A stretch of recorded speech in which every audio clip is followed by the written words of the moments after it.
Jai Hind and welcome to Dev Talks. This is Aadi Achint. Recent events in Afghanistan has actually showed us that there can be a resurgence of jihad, not with direct intervention. That is a far cry at the moment with looking at the status of the Taliban in the country. But of course, they tend to provide a huge amount of inspiration to various different groups operating in various different regions around the world. I don't think there is a country in the world that has scapegoated terrorism.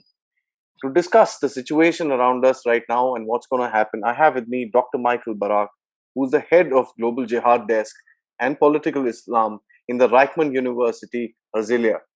Thank you, Doctor, for joining me today to have this discussion. It's a great honor to be in your program, and thank you for having me. So I'm going to just jump right in. As I mentioned, recent events in Afghanistan has actually showed us that even the most ragtag of these terrorist outfits have kind of, linked and or shown their allegiance towards the Taliban. What is the significance of such allegiances, and why do we see this happening? So first of all, Taliban managed to do an historic event, defeating another superpower, the United States, according to their narrative. So many small factions, jihadist organization in Afghanistan, also outside, but especially in Afghanistan, consider Taliban as the main sovereign, the main ruler of Afghanistan, of course, and that's why they want to be united with them and not to be in contrast, in collision with them. So what is the meaning of that? It means that, first of all, we know that in the Islamic faith, bay'ah, the pledge of pledging allegiance, loyalty, it means that you have to fulfill the orders of the one that you are pledging allegiance. It can be a Sufi sheikh, it can be also, in this case, the leader of Taliban, Emir al-Mu'minin, the head of the believers, which is an Islamic title. So everything that Taliban is supposed to tell them, to give instruction, these small jihadist factions should follow and not to disobey them. So this is the meaning. But actually, for example, Al-Qaeda also pledged allegiance to Taliban, and Al-Qaeda is not willing now to upset Taliban, especially now when Taliban is interested to win an international acknowledgement, legitimacy from the international community. For example, Taliban is interested that China will invest money in the infrastructure of Afghanistan. So Al-Qaeda is interested to show that is not going to now to portray Taliban as an actor that is supporting global terrorism or terrorists in Afghan soil that can have a threat on neighbors like China. So Al-Qaeda is aware to that. So he's playing also according to the rules of Taliban, but lowering the profile, going behind below the radar. But in the same time, Al-Qaeda can continue to cultivate its own agenda. Another meaning of this trend is that those jihadi factions, they can, because there is an alliance between Taliban to these jihadi factions, small ones, Taliban can give them an access to its wide, extensive economic network. For example, all the industry of opium, the drugs, heroin. So they can be part of these jihadi factions members. They can be part of this economic industry and help Taliban to smuggle these drugs and also to sponsor their own activity. And we can already see now that there are some members of jihadi factions, also Al-Qaeda, that they became part of the Taliban institutions system. What does it mean? For example, there are Al-Qaeda members that became part of the intelligence unit inside Taliban. So this is alliance between Taliban, to Al-Qaeda, and other jihadist factions. And of course, Taliban is trying to portray itself as a friendly face to the international community. It's not true, but it's a game. You brought out something very interesting. Actually, this is a lie that is being sold to a lot of people across the world, that the Taliban is different from the Al Qaeda, and which is different from the ISISK. Most of the fractions and the leaders have been in one organization or the other and know the people running the other organization pretty well, and that is something which is missing from the Western narrative of Afghanistan. Why do you think so, sir? So now Taliban became now the good guy in the neighborhood. ISIS is the bad guy, but they are the same thing. They are sharing the same fate, but a different strategy. ISIS in Khorasan in Afghanistan, as you can see, his perception, his ideology is black or white. He is not ready to negotiate with the West. He is denouncing the peace agreements between Taliban to the West. For ISIS, Taliban is a fake jihadist factions. Now, also, let's say that there are Taliban members that are frustrated and disappointed from the new way of Taliban. Taliban 2, Taliban 3, it's the same like Taliban 1. But members in Taliban that are not satisfied from these negotiations between Taliban with the West, or that Taliban became pragmatic, we can see that there are more Taliban members that desert Taliban and recruit to ISIS, join to ISIS. That's why we were witness in 2014 and 2015 to a high stream of Taliban members, former Taliban members who joined and established ISIS in Khorasan. Mm-hmm. Now, ISIS is ready to fight or more globally. Is interested to recruit foreign fighters from all around the world. Taliban, in the other hand, is more interested for now and more preoccupied to focus on the national borders of Afghanistan. So the West is ready to bite. Now it's very convenient. The Taliban is focusing in Afghanistan. There was a peace agreement between the Donald Trump administration to Taliban. Taliban promised that the Afghan soil will not be used as a base for or a shelter for foreign fighters or global terrorists, especially Al-Qaeda, that could threaten the national security of the United States. But there are about 300 or 400 Al-Qaeda members in Afghanistan. There are also some indications that the leadership of Al-Qaeda in Iran got back to Afghanistan. So this promise was not kept, but by Taliban. There are still Al-Qaeda members in Afghanistan. But the idea is that Taliban will restrain, meaning that United States demanded from Taliban to make sure that there will not be any existence of Al-Qaeda members in Afghanistan. This is not actually the case.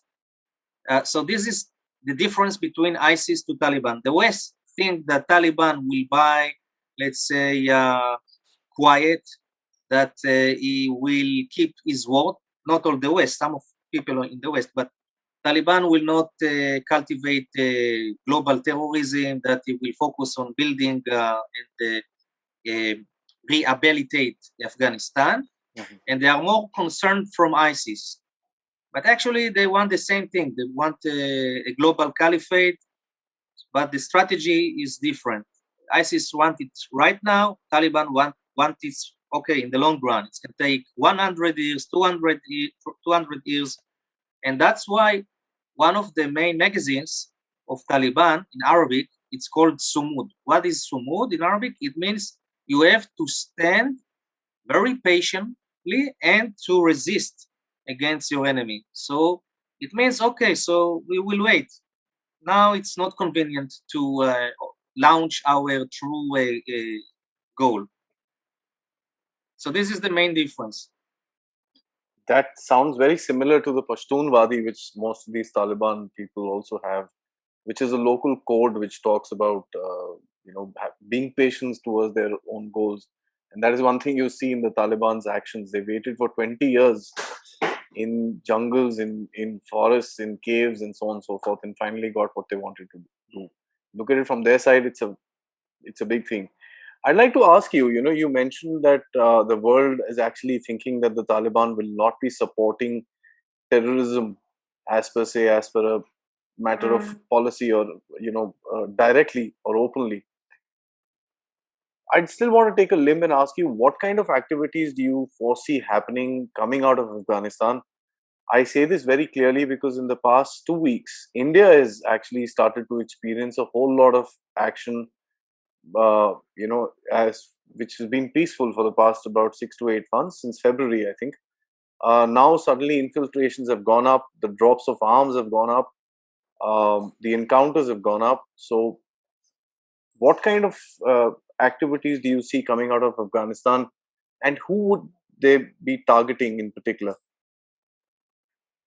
So first of all, as I mentioned, Taliban is now interested now to consolidate its power and to strengthen its power and authority around the Taliban, around Afghanistan, and that means that also it will take a role in fighting against dissident or rival groups, for example, ISIS that we mentioned, and also let's say the pro Western powers in Panjir, the son of Mahmoud's Ahmad Shah Masoud, the Lion of Kabul. His son is having in Panjir. He is having a fight against Taliban, and in the also in social media networks, they call the members of Shah Masoud. They call for the support of the West to fight against Taliban.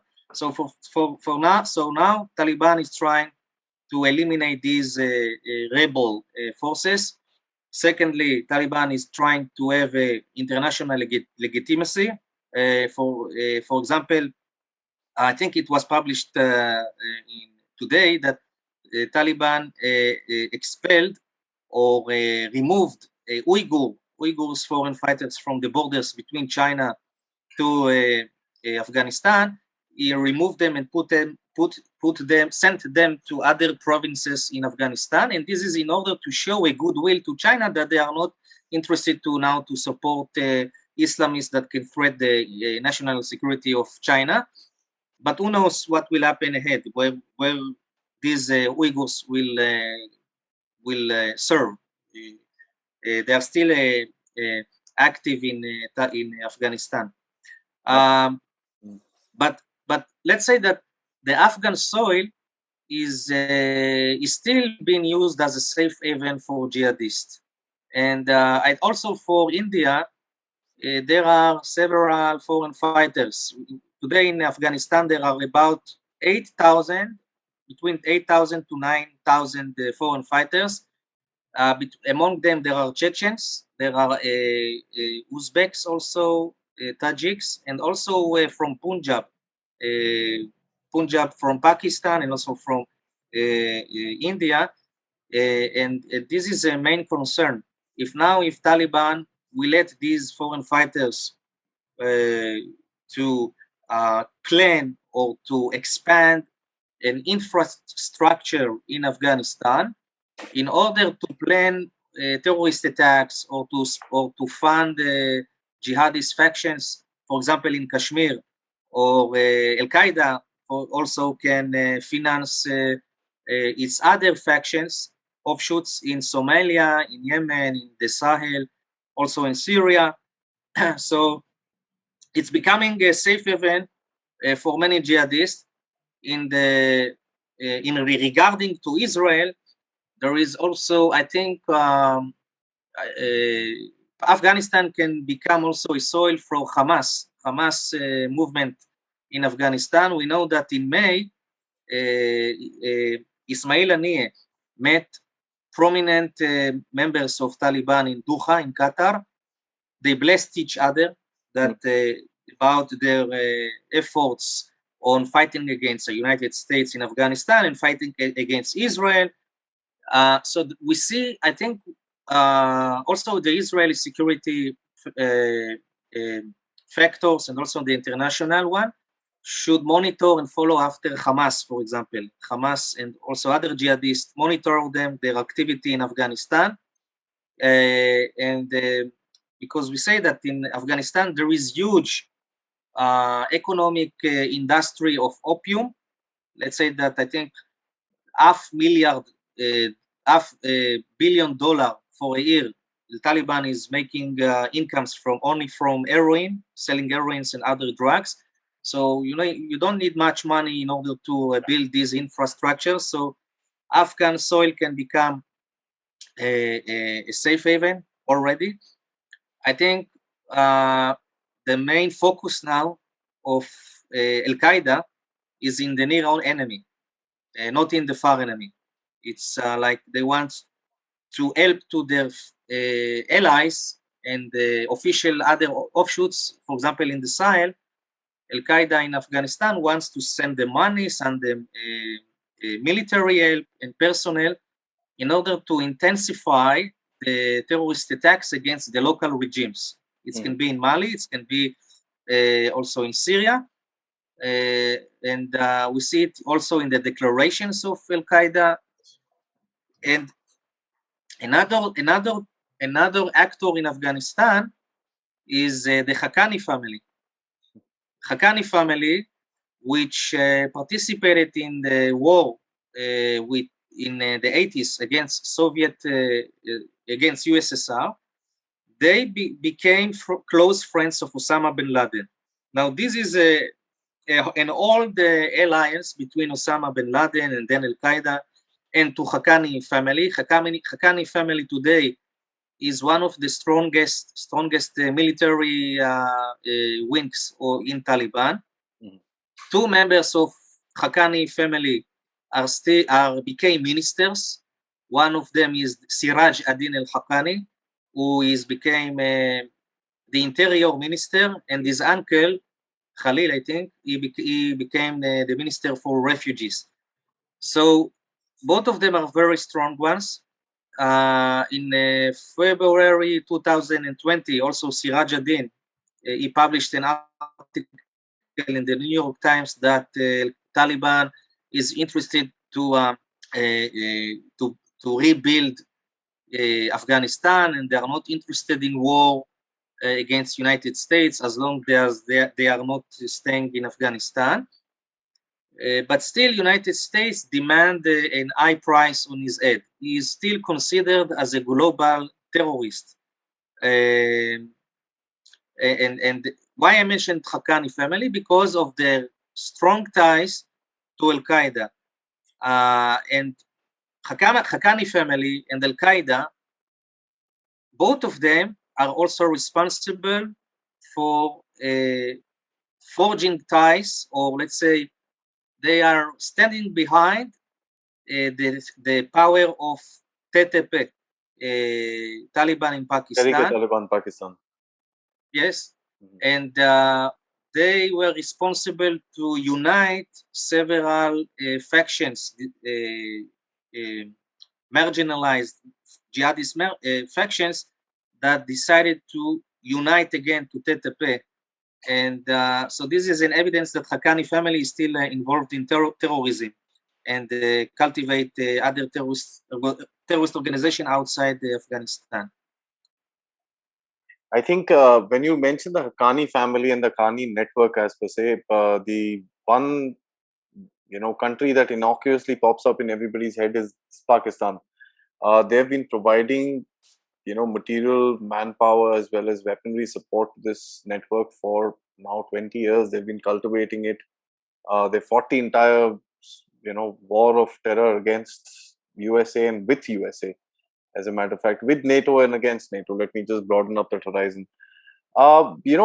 one of the things that amazes everyone is when Iran does certain things with regards to Hezbollah, or for that matter in Yemen, or in Lebanon, and wherever Iran has got his own finger, they get sanctioned for it.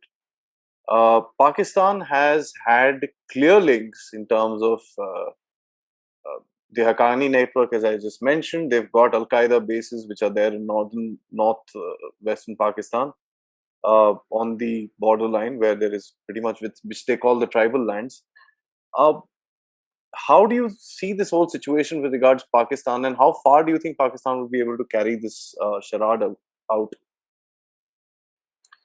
So first of all, I think there is a difference between both countries, Pakistan and Iran, have been supporting terrorism, jihadist movements, but Iran is doing it more globally. Iran is a global network, and Iran is cooperating, for example, with Hezbollah, the Lebanese Hezbollah, in South America, for example, in the triangle borders, Paraguay, Argentina, and Brazil. There is a wide, extensive terrorist network that Iran established, and this is a concern and a threat to the national security also of the Latin American countries, and also to United States. And we see that the inspiration of Iran to penetrate to Iraq, to Yemen, and to Lebanon is a very huge threat to the security and the stability of the states. So the West, for example, France, is worried about what happens in Lebanon, because Lebanon was historically under the rule of France. There is a connection. What I'm trying to say, that the West is more concerned about what Iran is trying to do in the world than from Pakistan, because Pakistan, as much as I know, is focusing in Kashmir, in Balochistan, and the West doesn't think that that Pakistan can have a threat to the West, as long they are not working globally. And I think that also maybe because Pakistan has a nuclear bomb, maybe the West is not wants now to push Pakistan to the evil axis of Iran, because they need Pakistan in order. They think that Pakistan will supply the merchant, that Pakistan will fight against terrorism. For example, Pakistan was fighting against the TTP. Now there are negotiations with the TTP that maybe they will give up on the weapon. Who knows?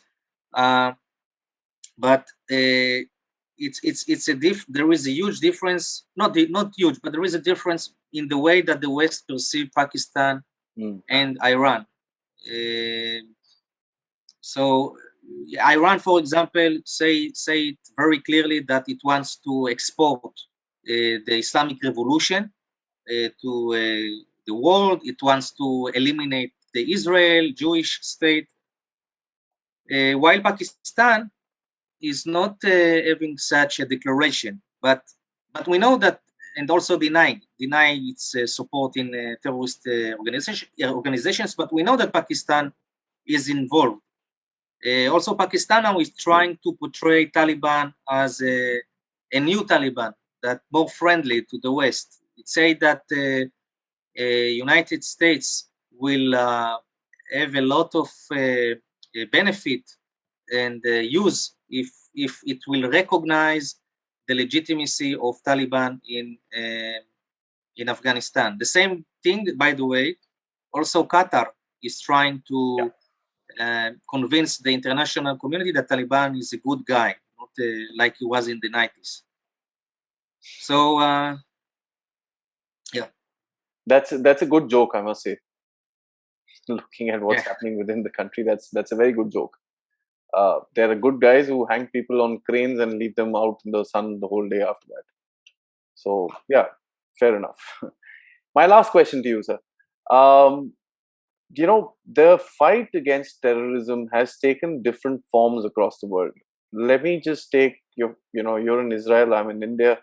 Israel has a very heavy-handed approach with regards to terrorism. Whenever there is a strike of any kind comes from the Gaza or anywhere else for that matter, there is a very hardcore response that is given.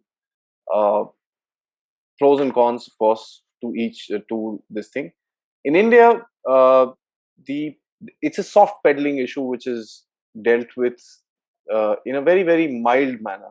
Of course, there is no, I won't say nobody. There is no soft corners for anybody who picks up the arms. The minute they pick up the arms, the army, literally lets them have it. But of course, there is a bit of a soft-handed approach which is being followed. So these are two different strategies. In the middle, you had the Americans who did a very, very different strategy of search and destroy. Um, you know, what I notice is, as a military strategy, fighting terrorism with three different strategies playing out in front of us, none of them have achieved a certain end game. India did achieve a certain end game in its northeastern states as well as Punjab long time back. But Islamic radical terrorism is not coming to an end game with these kind of strategies. Where do you think we're going wrong? Look, as long that there are weak states, what does it mean? That there is corruption, there is a lack of sovereignty on territories. For example, in the Sahel, in the Mali, look what happens over there. ISIS managed to penetrate to many regions. Yeah. As long as there is antagonism among the local population that feel marginalized, or also, by the way, climate changes causing to refugees to immigrate, and then the country need to take care of them for houses, works. So this is huge problems which the terrorist organizations are exploiting in order to recruit people and to disseminate their narratives that the local regimes are very bad guys, and in order to change the reality for the sake of the population, they should join to the armed rebel or resistance against or jihad against the local regimes. So the international community, you cannot achieve it in one day. This is a very long, let's say, lasting problems. The international community also should pay attention to the backyard. For example, in Africa, what happens in Africa? It's very convenient to ignore from what is happening in Africa, but eventually, for example, look happens in Somalia.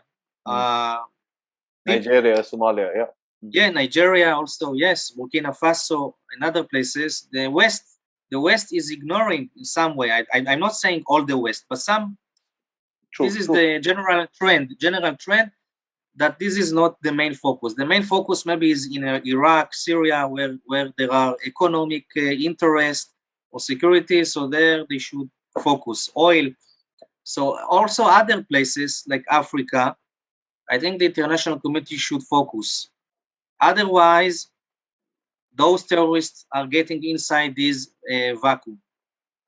There need to be more coordination among the states, among for example, India, Israel, more sharing intelligence in order to cope with these threats.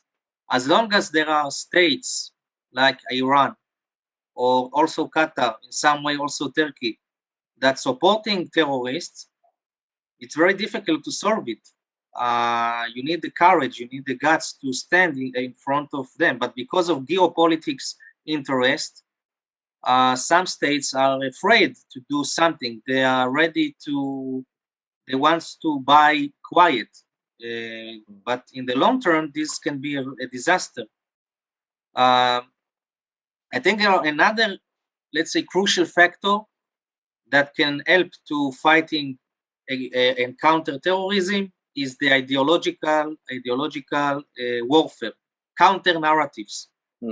Today we need the Muslim, let's say Muslim authorities, for example, Ben Bia, the Mufti of Abu Dhabi, of UAE. We need Muslim authorities that will be charged or responsible on disseminating counter narratives, speaking in front of young Muslims in mosques, in social media networks, why the narratives of ISIS, Muslim Brotherhood, Taliban also, Al Qaeda, they are not reflecting the true values of Islam, like of that the role that these religious authorities should play is to prevent another generation that will be radicalized by these radical messages. Today, Al Azhar establishment in Cairo is doing that, but in the same time is inciting against Israel. So it's a dichotomy. So you need someone that it's so the change will be not now, maybe in the next generation, but something should be done. For example, you know that in Iraq, in Syria, in east of Syria, there are refugee camps, and there are about 10,000 or more children that were exposed to ISIS propaganda. Yes. So there are programs by NGOs. There are also programs by Western powers in order to face with that. It will take times, but ISIS is trying to penetrate to this vacuum and to radicalize the people. Yeah, and it's for ISIS is pretty easy to do because they've got a very decentralized organization. I mean, anybody can become a leader of ISIS in his own backyard. It really doesn't matter. They don't have a reporting system as per se. That's one of the beauties of this particular organization. I won't call it, but an ideology which is spreading its wings around the world. And I think you brought it out very rightly that it's the counter narrative that can, to a large extent, help out in bringing down a lot of the radicalization which is happening in various parts of the world, where there is vulnerability of the population which is very, very high. I think that's a very, very, very good point, and we've seen this especially in European countries, Belgium, and so on and so forth, where a lot of radicalization took place between the first decade of the 2000s. So it's important that the world recognizes this. Yeah. Thank you so much, Doctor. I think this has been a fantastic discussion, and I hope this is one of many more on the subject of jihad, which is going to be, with us for a long time. I think you also, I read somewhere where you had mentioned that political Islam is going to become a problem for us, and that's something that jihad is a part of. So it's something that we will have to keep a lookout for. And between India and Israel, I think we've got very common interests, as you also brought out, that sharing of intelligence and common practices could be beneficial for both the countries. We've got common interests. We face a similar enemy in terms of a very radicalized, ideologically focused adversary or an enemy who's ready to do a lot of damage for no rhyme or reason. That's what I think as well. So thank you so much for joining me, and hope to see you next time for another subject, another day, another time. Thank you very much. It will be my pleasure. Have a good day.